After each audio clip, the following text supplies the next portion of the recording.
अस्सलाम वालेकुम स्टूडेंट्स आज के लेक्चर में जो टॉपिक हमने डिस्कस करना है वो है मियोसिस टू का इंट्रोडक्शन। मियोसिस वन में आपको पता है एक जो पेरेंट सेल होता है वो डिवाइड करता है और उस पेरेंट सेल से दो हैप्लॉइड डॉटर सेल्स बनते हैं। अगर पेरेंट सेल के अंदर 4 क्रोमोसोम हैं तो वो जो दोनों डॉटर सेल बनेंगे उनके अंदर इसके अंदर भी 2 क्रोमोसोम होंगे, इसके अंदर भी 2 क्रोमोसोम होंगे। तो meiosis one is reductional division. ठीक है, अब ये जो दोनों सेल्स बनते हैं ड्यूरिंग मियोसिस वन, इन दोनों के अंदर फर्दर होती है मियोसिस टू।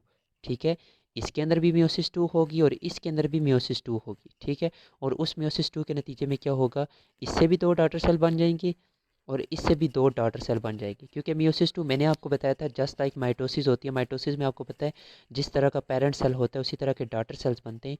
तो यहाँ पे जिस तरह का पेरेंट सेल होता है ना, वन एंड डॉटर सेल, ये वन एंड पेरेंट सेल है तो दोनों के दोनों डॉटर सेल हैप्लॉइड होंगे। ठीक है, इसी तरह से ये वन एंड पेरेंट सेल है, इसके भी दोनों के दोनों डॉटर सेल्स क्या होंगे, वन एंड होंगे। तो ओवरऑल कितने डॉटर सेल बने ड्यूरिंग मियोसिस, एक दो तीन चार, चार डॉटर सेल्स बनते हैं बाय मियोसिस। ठीक है, आफ्टर मियोसिस टू। ठीक है, तो सबसे पहले हम मियोसिस टू का इंट्रोडक्शन देख लेते हैं, फिर हम देखते हैं कि मियोसिस टू को हम माइटोसिस क्यों कहते हैं या माइटोसिस लाइक क्यों कहते हैं। ठीक है, तो नेक्स्ट सबसे इम्पोर्टेंट चीज़ वो ये है कि मियोसिस टू से पहले सेल थोड़े से एक प्रिपरेटरी फेज़ में जाता है। आफ्टर साइटोकाइनेसिस वन सेल जाता है इंटरफेज़ टू में। और ये जो इंटरफेज़ टू होता है इसके कुछ मेन कैरेक्टर्स हैं। सबसे पहला चीज़ वो ये है कि DNA does not duplicate during interface two. क्योंकि आपको पता है जो सेल बनते हैं आफ्टर मियोसिस वन, उन सेल्स के जो क्रोमोसोम होते हैं वो स्टिल डुप्लीकेटेड फॉर्म में होते हैं। वो क्रोमोसोम इस तरह से होते हैं, मतलब उनको डुप्लीकेशन की ज़रूरत नहीं होती। हर एक क्रोमोसोम इस तरह से होता है। ठीक है, मतलब हर एक क्रोमोसोम का जो डुप्लीकेटेड होता है, हर एक क्रोमोसोम का जो रेप्लिकेटेड क्रोमाटिड होता है वो उसके साथ अटैच होता है। ठीक है, तो सिस्टर क्रोमाटिड प्रेजेंट होते हैं हर एक क्रोमोसोम के अंदर, हर एक क्रोमोसोम डुप्लीकेटेड फॉर्म में होता है। इस वजह से इंटरफेज टू में एस फेज नहीं होता। DNA does not duplicated during interphase two, क्योंकि हर एक क्रोमोसोम या हर एक जो सेल होता है जो आफ्टर मियोसिस वन बनता है उसके अंदर जो क्रोमोसोम होते हैं वो इस तरह से होते हैं, डुप्लीकेटेड फॉर्म में ही होते हैं। ठीक है, इसके बाद इंटरफेस इज़ वेरी ब्रीफ, मतलब शॉर्ट सा होता है। और इंटरफेस टू में क्या होता है, आफ्टर, अच्छा, each of the two cells that produced by meiosis one, वो दो सेल्स जो मियोसिस वन के बाद बनते हैं, दोनों के दोनों जो हैप्लॉइड सेल्स होते हैं, दे अंडरगोज मियोसिस टू, उनके अंदर फर्दर होती है मियोसिस टू।